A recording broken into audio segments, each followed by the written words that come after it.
গাজা উপত্যকার ডিফ্যাক্টো প্রধানমন্ত্রী ইসাম দালিস সহ অন্তত 4 নেতাকে হত্যা করেছে ইসরায়েলের সেনারা। সোমবার ভোররাতে গাজায় ইসরায়েল যে ব্যাপক বোমা হামলা চালিয়েছে তাতেই তারা নিহত হন। হামলায় নিহতের সংখ্যা বেড়ে 413 জনে পৌঁছেছে। এছাড়া আহত হয়েছেন অন্তত 660 জন। এমন ভয়াবহ হামলা চালানোর পর এটিকে কেবলমাত্র শুরু বলে হুঁশিয়ারি দিয়েছেন ইসরায়েলের প্রধানমন্ত্রী বেনিয়ামিন নেতানিয়াহু। সৃষ্টি ঘটকের প্রতিবেদন। এক রাতে টানা কয়েক ঘন্টা হামলা চালিয়ে বিধ্বস্ত গাজা উপত্যকাকে আবারও নরকে পরিণত করেছে ইসরায়েলি সেনারা। যুদ্ধবিরতির পর এই প্রথম এত ভয়াবহ হামলা চালিয়েছে ইসরায়েল। 1000-এর বেশি মানুষ হতাহত হয়েছেন। সাধারণ ফিলিস্তিনি ছাড়াও এতে প্রাণ হারিয়েছেন গাজার প্রধানমন্ত্রীর সমপর্যায়ের পদ সরকারের কর্মকাণ্ড পর্যবেক্ষণ কমিটির প্রধান ইসাম দালিস, হামাসের সরকারের বিচার মন্ত্রণালয়ের মহাপরিচালক আহমেদ আল খাত্তা, স্বরাষ্ট্রমন্ত্রী মাহমুদ আবু ওয়াতফা এবং অভ্যন্তরীণ নিরাপত্তা বাহিনীর প্রধান বাহজাদ আবু সুলতান।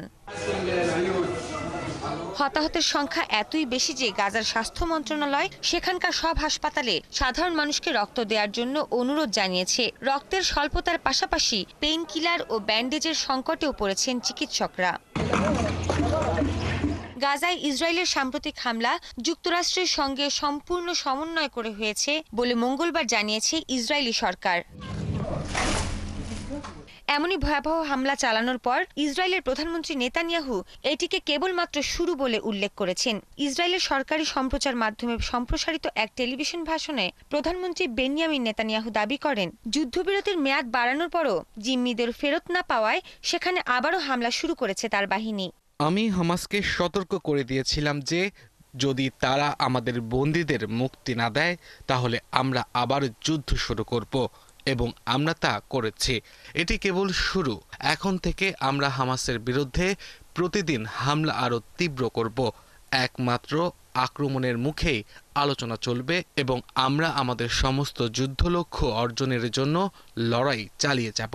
ইসরায়েল ধারণা করছে গাজায় এখনো 59 জন ইসরায়েলিকে আটক করে রাখা হয়েছে, যাদের মধ্যে 24 জন জীবিত রয়েছেন। বিপরীতে 9500 জনেরও বেশি ফিলিস্তিনি ইসরায়েলি কারাগারে বন্দী রয়েছেন। এই হামলায় ক্ষুব্ধ প্রতিক্রিয়া জানিয়েছেন জাতিসংঘের মহাসচিব অ্যান্তোনিও গুতেরেস। গাজায় নিরবিচ্ছিন্ন মানবিক সহায়তা আবারও শুরু করার এবং এখনো আটক থাকা বন্দীদের নিঃশর্ত মুক্তি দেওয়ার জন্য জোরালোভাবে আবেদন জানিয়েছেন তিনি। সৃষ্টি ঘটক, 71।